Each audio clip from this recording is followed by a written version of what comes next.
ጤና ይስጥልን ተመልካቾቻችን፣ ለዜና ኢትዮጵያ ወዳዘጋጀንላችሁ ስፖርታዊ ዘገባዎቻችን ተሻገርን። የስፖርት ዘገባ የክብር አጋራችን ሲንቄ ባንክ ነው። ከልብ እናመሰግናለን። በሶማሌ ክልል ጎዴ ከተማን የስፖርት ገጽታ ይቀይራል ተብሎ የሚጠበቀው የጎዴ ኢንተርናሽናል ስቴዲየም ታሪካዊ ምዕራፍ ላይ እንደሚገኝ ተገለጸ።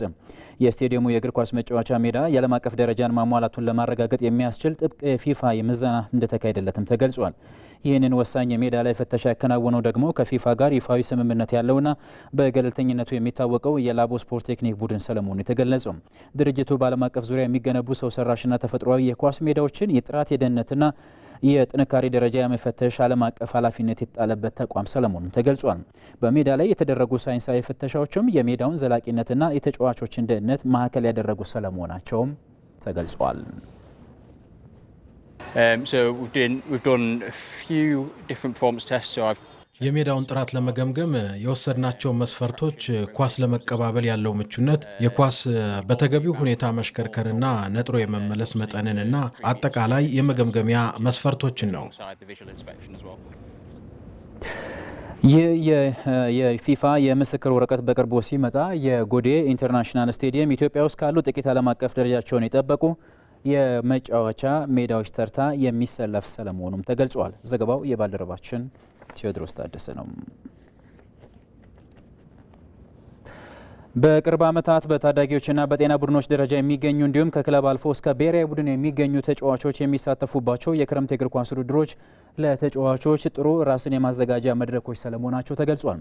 ውድድሮች ወጣቶች ክረምቱን በስፖርታዊ እንቅስቃሴ እንዲያሳልፉ ከማድረግ ባለፈ ታዳጊዎች ያላቸውን ችሎታ እንዲያሳዩ ምቹ መድረክ መፍጠሩም ነው የተገለጸው። አብርሃም አድማሱ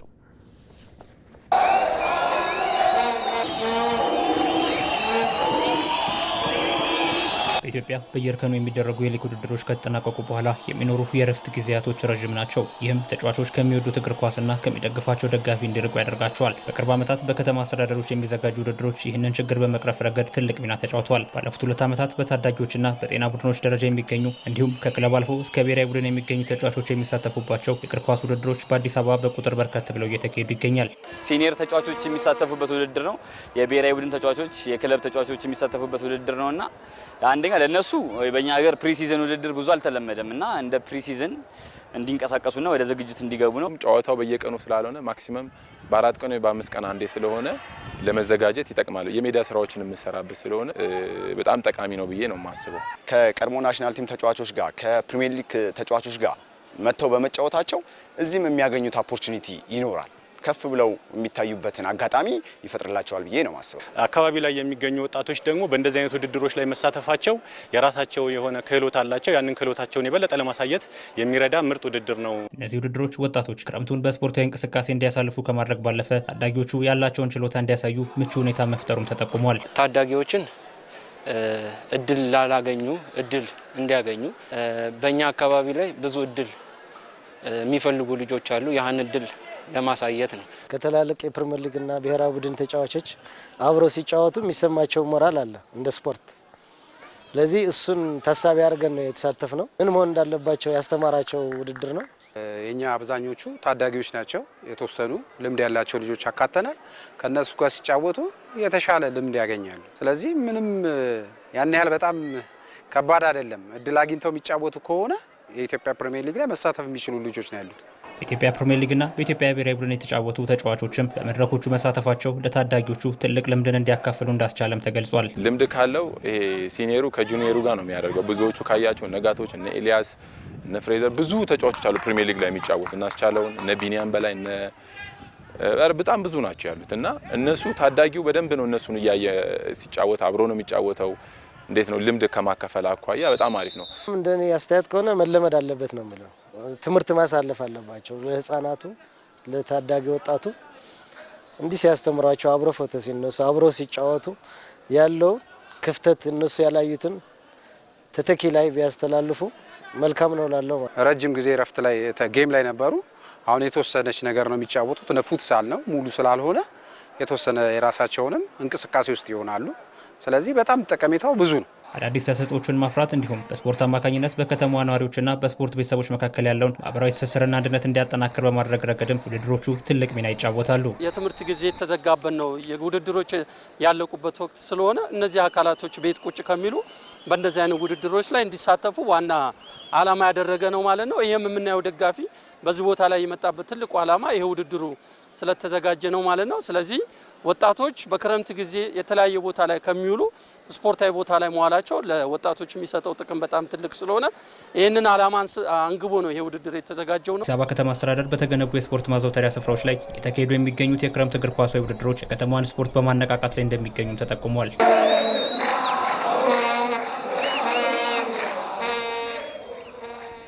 በሴቶች አፍሪካ ዋንጫ ጋናና ካሜሮን ተጋጣሚዎቻቸውን አሸንፈዋል። በመጨረሻው የምድብ 4 ቀዳሚ ጨዋታዎችን ያደረገችው ጋና ኬፕ ቨርዴን 2-0 በሆነ ውጤት አሸንፋለች።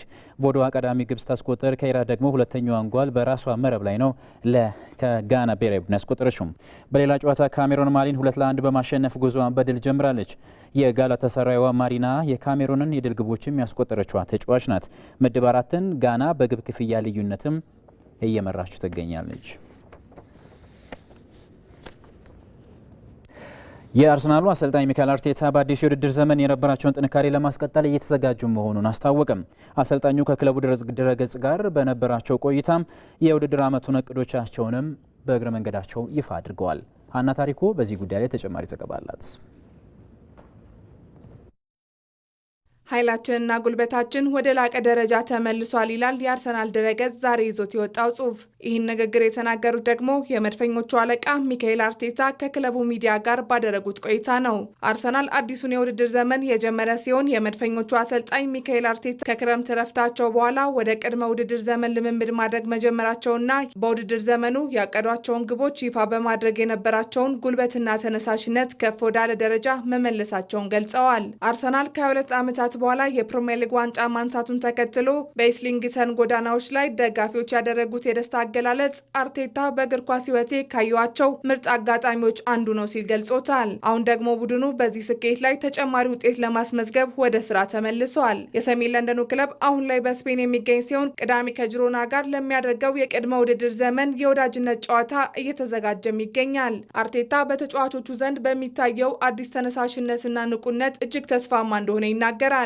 የተጫዋቾች ዝግጅትና የቡድኑ መንፈስ አርቴታ ተጫዋቾቹን ወደ ልምምድ ሲመልሱ ያየበት አጠቃላይ ሁኔታ ሲገልጽ በመጀመሪያም የተመለከትኩት የተጫዋቾቼን የሰውነትና የአይን ፍላጎት እንዲሁም ያላቸውን ከፍተኛ ኃይል ነው። ተጫዋቾቼ ወደ ልምምድ የተመለሱት የአካል ብቃት ሁኔታ እጅግ አስደናቂና ከምንጊዜም በላይ የተሻለ ነው። ይህም እኛን ለመድረስ የምንፈልገውን አቅጣጫና የገነባነውን ጠንካራ ባህል ያሳያል። ከዚህም ባሻገር የሚያደርጉ ልምምድ የሚጠይቋቸውን ጥያቄዎችና ለመጓዝ የሚፈልጉበት መንገድ ሁሉም እጅግ ጠንካራ ምልክቶች ናቸው። ከእንደዚህ አይነት ታላቅና ስኬታማ የውድድር ዘመን በኋላ እያንዳንዱ ተጫዋች በተመሳሳይ ጥንካሬ መንፈስና ተነሳሽነት ተመልሶ ማየት እጅግ ያስደስታል። ሁሉም ሰው እንደገና ለማሸነፍ ባለው ከፍተኛ ፍላጎት ወደ ክለቡ ሲመለስ ማየት በእውነቱ ልብ የሚነካ ነው ብሏል አርቴታ በቃለ መጠይቁ።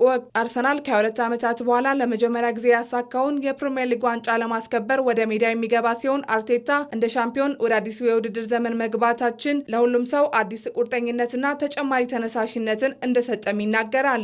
100% ይህን የጀመርነው ስኬት የጉዟችን መጀመሪያና አዲሱ መስፈርታችን መሆን አለበት። ብቃትና ድንቅነት ሁልጊዜም መለኪያዎቻችን መሆን አለበት። ይህም ወደፊት ለመጓዝ ያነሳሳናል። በየቀኑ በበለጠ ቁርጠኝነትና ታላቅ ዓላማ መንቀሳቀስ አለብን። ምክንያቱም ይህን አቅም እንዳለን አሳይተናል። አሁን በዚህ ደረጃ እንደምንገኝና ክለቡን ወደ ሌላ አዲስና ላቅ ወዳለ ደረጃ ማሸጋገር እንደምንፈልግ ማረጋገጥ አለብን። በዓለም ዋንጫ የተሳተፉ ተጫዋቾችና በዝውውር መስኮቱ የመጡት አዳዲስ ተጫዋቾችም ቡድኑን በመቀላቀል ላይ ይገኛሉ። አርቴታም ተጫዋቾች በውድድሩ እስከሄዱበት ርቀት መሰረት የተለያዩ የልምምድ ፕሮግራሞች እንደተዘጋጀላቸውም አብራርቷል። ሁሉም ነገር በፕሮግራም የተደራጀ ነው። ከተለያየ ቡድን ጋር 3 የተለያዩ የቅድመ ውድድር ዘመን ፕሮግራሞች አሉን። ነገር ግን ከፕሮግራሞቻችን በላይ ዋነኛው ነገር ከተጫዋቾቻችን ጀርባ ላይ አስተሳሰብና ፍላጎት ነው ብሏል። ከካይ ሃቨርትዝ ጋር ስነጋገር ነገ ለመመለስ እጅጉን ጓግቷል። ቪክተር ዮኬሬሽም ሄንካፔ ጋርም ስሜቱ ተመሳሳይ ነው ሲል ተጫዋቾች ጋር ያለውን ፍላጎት ተናግሯል። ከዲክላን ራይስ ጋር ስነጋገር ደግሞ በዚህ ቀን ከተመለስኩ በዛኑ ቀን መጫወት እችላለሁ እያለ ይናገራል። ይህም ፍላጎት ደግሞ ከታቀደው ፕሮግራም በላይ እጅግ ተስፋ ሰጪ ነው ይላል ሚካኤል አርቴታ። በተጨማሪም በዚህ የቅድመ ውድድር ዘመን 2 አዳዲስ ተጫዋቾች ቡድኑን የተቀላቀሉ ሲሆን እነሱም ግብ ጠባቂው ኢላን ሙሲሌርና የፊት መስመር ተጫዋቹ ክርስቶስ ዞሊስ ናቸው። የዝውውር መስኮቱ ከመዘጋቱ በፊትም ተጨማሪ ተጫዋቾች እንደሚፈርሙም ይጠበቃል። አርቴታም አርቴታም ስለ ተጫዋቾች ዝውውር ሲናገር ብዙ ነገሮች እየተከናወኑ ይገኛሉ። የዚህንም የዝውውር መስኮት ሁኔታ ሁላችንም እንረዳዋለን። ከባለቤቶቹ ጋር፣ ከቦርዱ ጋር፣ ከስፖርት ዳይሬክተሩ እስከ እኔ ድረስ ሁላችንም ይህን ክለብ ወደ ሌላ ከፍታ ለማድረስ እንደምንፈልግ እናውቃለን። ይህም የተሻለ ስብስብና የተሻሉ ተጫዋቾች ይጠይቃል። የምንሻሻልባቸውና ጨዋታዎችን ወደፊት የምናሳድግባቸውን ቦታዎች ለይተናል። ተስፋም እናደርጋለን። በጣም በቅርቡ ስራዎቻችንን በግልጽና በተጨባጭ ሁኔታ ማሳየት እንጀምራለን የሚል ተስፋም ሰጥቷል። አርቴታ በቃለ መጠይቁ ማጠቃለያ ላይ ደጋፊዎች ባለፈው የውድድር ዘመን ለተገኘው ስኬት ያደረጉትን አስተዋጽኦ በማስታወስ በክለቡና በደጋፊዎች መካከል ያለው ግንኙነት ለቀጣይ ስኬት ትልቅ መሆኑን ገልጿል። ኒውካስል ዩናይትድ ከአሰልጣኝ ኤዲ ሃው ጋር ተለያየ። ኒውካስል ዩናይትድ ከ70 ዓመታት በኋላ የመጀመሪያ ዋንጫውን ካስገኙላቸው አሰልጣኝ ኤዲ ሃው ጋር በዛሬው ዕለት መለያየታቸው ይፋ ተደርጓል። ኤዲ ሃው ኒውካስልን ከተረከቡበት 19ኛ ደረጃ አንስቶ በአውሮፓ ሻምፒየንስ ሊግ ተሳታፊ እንዲሆን በማድረግም የካበተ ልምድ ያላቸው አሰልጣኝ ናቸው። በተጨማሪም በካራባኦ ዋንጫ የፍጻሜ ጨዋታ ሊቨርፑልን በማሸነፍ ክለቡ ከ1955 በኋላ የመጀመሪያ ዋንጫውን እንዲያሳካ ማድረጋቸውም የሚታወስ ነው። በተጠናቀቀው የውድድር ዓመት ግን ኒውካስል ዩናይትድ በሊጉ 12ኛ ደረጃን ይዞ ማጠናቀቁም የሚታወስ ነው። ፊፋ በአርጀንቲና ብሔራዊ ቡድን ላይ የዲሲፕሊን ምርመራ መጀመሩን አስታወቀ። የ2026 ዓለም ዋንጫ ፍጻሜ አርጀንቲና በስፔን 1-0 ከተሸነፈች በኋላ በተከሰተው ያልተገባ ስፖርታዊ እንቅስቃሴ ምክንያት በአርጀንቲና ብሔራዊ ቡድን ላይ ተጫዋቾች፣ የአሰልጣኝ ቡድን አባላትና በእግር ኳስ ፌዴሬሽኑ ላይ የዲሲፕሊን ምርመራ መክፈቱንም አስታውቋል። ከጨዋታው መጠናቀቅ በኋላ ከተከሰተው ግጭት ጋር ተያይዞ የአርጀንቲና ተጫዋቾች የሆኑት ሊያንድሮ ፓራዴሽ፣ ናውል ሞሊናና ቲያጎ አልማንዳን ጨምሮ ረዳት አሰልጣኙ ሮቤርቶ አያላ በፊፋ የዲሲፕሊን ሕግ መሰረት የተለያዩ ጥፋተኝነት ክሶችም ቀርበውባቸዋል። በፊፋ የዲሲፕሊን ደንብ መሰረት ያልተገባ ስፖርታዊ እንቅስቃሴ ያሳዩ ተጫዋቾች ቢያንስ የአንድ ጨዋታ እገዳ የሚጠብቃቸው ሲሆን በጥቃት ወንጀል ጥፋተኛ ሆነው የተገኙት ደግሞ ቢያንስ የ3 ጨዋታ እገዳና ተጨማሪ የገንዘብ መቀጮ ሊጣልባቸው ይችላልም ተብሏል። በተጨማሪም የአርጀንቲና ተጫዋቾች እንግሊዝን ባሸነፉበት ጨዋታ ፎክላንድ ወይም ማርቪናስ የአርጀንቲና ናት የሚል ፖለቲካዊ መልእክት ያለው ባነር በማስተላለፋቸው ስፖርታዊ ውድድርን ለፖለቲካዊ ዓላማ ማዋልን በሚከለክለው የፊፋ ሕግ መሰረት ምርመራ እየተደረገባቸው እንደሚገኝም ተገልጿል።